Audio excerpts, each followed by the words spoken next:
Am I recording? Yay. Okay. So, welcome to Problems at One, Part 2. We're going to start with problem 20, which a lot of people, excuse me, sometimes have problems with. So, this is saying that we have a landmass of North Kingsburg, we have a landmass of A, we have a landmass of B, we have a landmass of C, and then we have a landmass of South Kingsburg. Now, a lot of people like to just redo this picture, and that would be the wrong thing to do. So what you want to do is you want to reduce this down to edges and vertices. So you want to go North Kingsburg, A, B, C, and South Kingsburg. So two edges go from B to North Kingsburg. One goes from B to A, the other goes from B to C, and two go from A to South Kingsburg and then C to South Kingsburg. And this is what I'm looking for the model, not this. Don't do this. Don't do this one. Do this one. Okay? Let's look at problem 21. We got North Royalton, South Royalton, A, B, and C. And our vertex, A, B, C, South Royalton, good. A goes to North Royalton, B goes to North Royalton, C goes to North Royalton. I'm going to put the B over here so it looks better. A to B, B to C, South Royalton, South Royalton, South Royalton.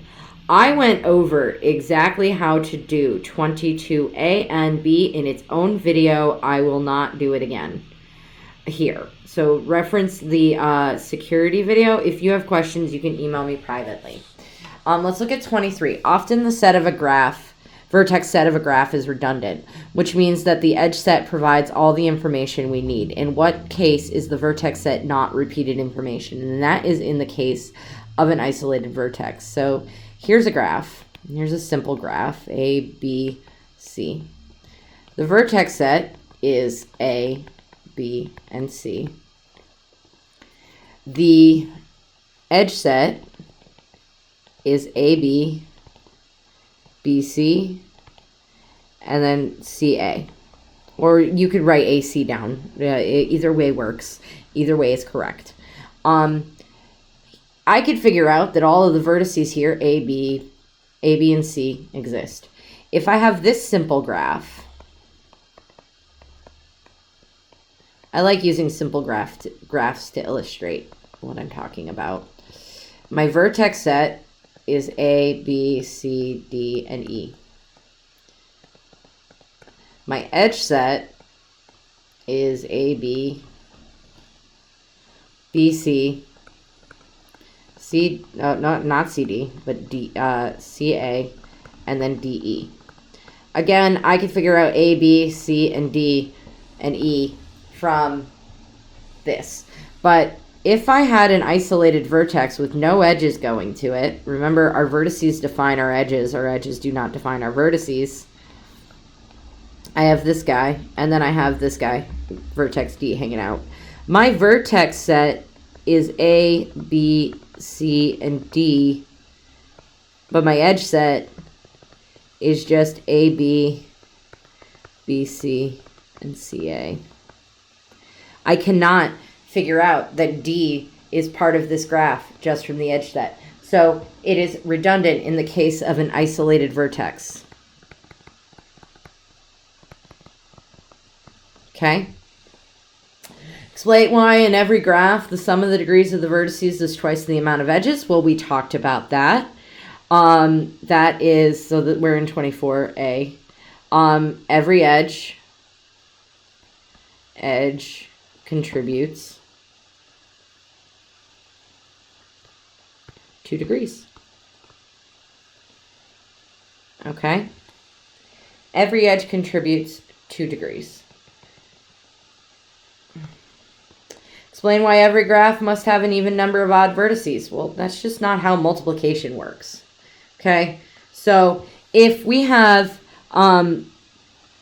2 degrees for every edge,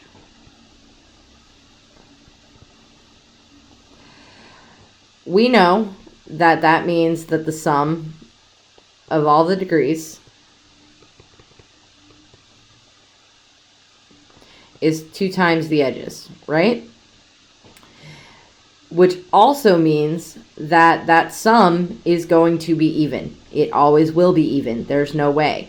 If there's no other way. An even times anything will be an even. I could go through an eloquent proof of that, but that's beyond the scope of the class. So even, it will always be even. It can't be odd, because if you had an odd amount of odd vertices, that sum would be odd and it would break addition and multiplication. And that's just not how we roll.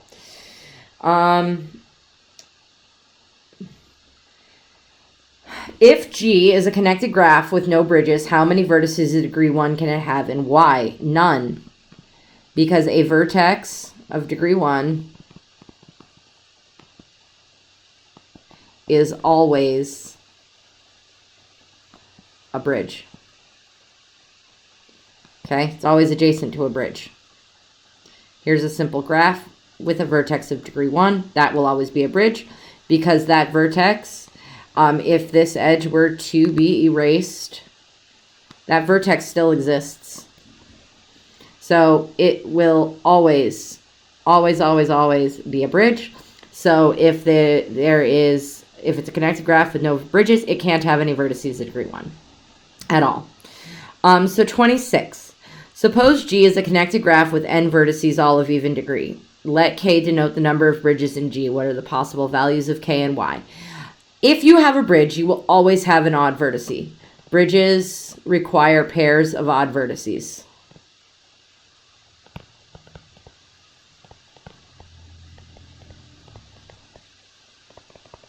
Okay, so if I had this picture right here, here the odd vertices are at the actual bridge, but we can make more odd vertices, but we can't make more. No, I don't like where I'm going with that. I'm going to redraw this picture.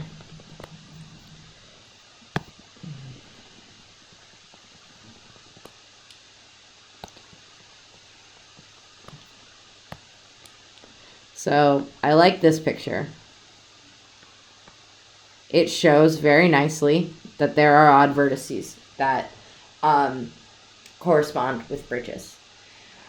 When you have all even vertices, you have an even amount of ins and outs. When you have a bridge, you have an odd amount of ins and outs. I can only go over this once.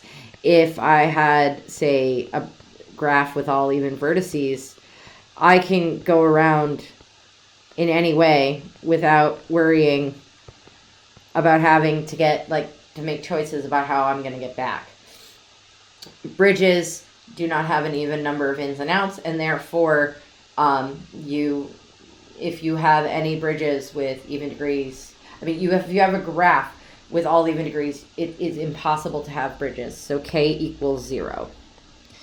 27. Suppose G is a connected graph with n vertices and e edges. So these are just indescript amounts of variables.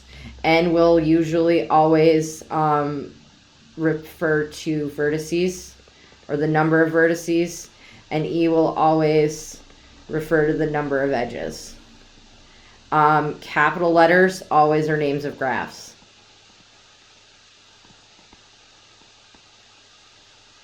Okay. Let K denote the number of bridges in G. What are all the possible values of K? Explain why. So if I have exactly 2 odd vertices, this is what that means. Exactly 2 odd vertices. No more, no less.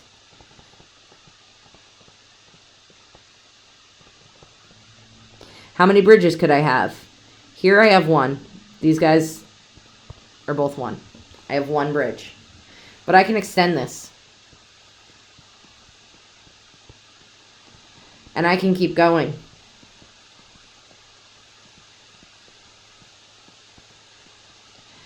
Assumably to infinity. Okay? I can extend this pattern for forever because it's just a straight line. It is exactly 2 odd vertices, and that's it. Let's see. And then 28. In 28, I tell you, well, while I'm going over the problems, the notes in section 1, I tell you to look in your book. Now, the PDF page versus the document page is different. Or the page in the book, the page number in the book is different than the PDF page, but the page number in the book is 13. And I tell you, a disconnected graph is made up of components. An isolated vertex is its own components.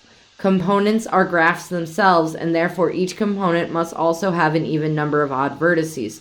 So, if there are exactly 2 odd vertices, they have to be in the same component because components are graphs. So, components are their own graphs.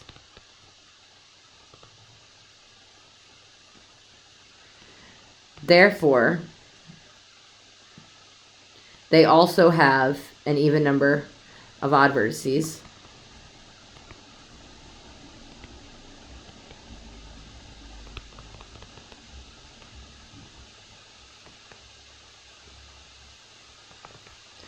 Okay? Components are their own graphs, and therefore they have an even number of odd vertices. Therefore, the 2 odd vertices must be in the same component. Okay. And I hope this video helps.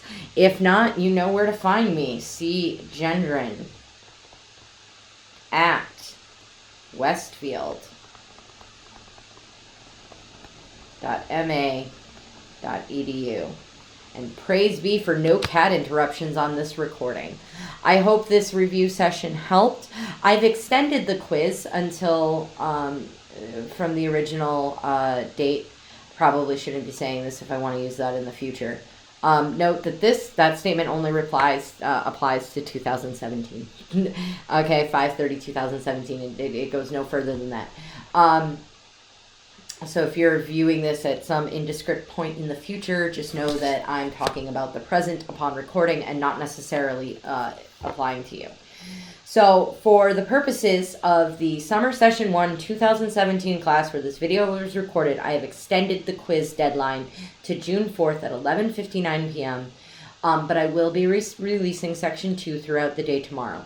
If you're watching this video in the future, all of Section 2 will probably be crafted, so it'll probably just magically show up instead of slowly, like this class will be experiencing. I hope that helps. Get at me if you need help. I'll be around. Feel free to ask me any questions you want on the quiz. And just don't work together. That's all I'm asking is on the quizzes, do not work together. I promise you I will know. There's usually tells on that. Okay? Good luck.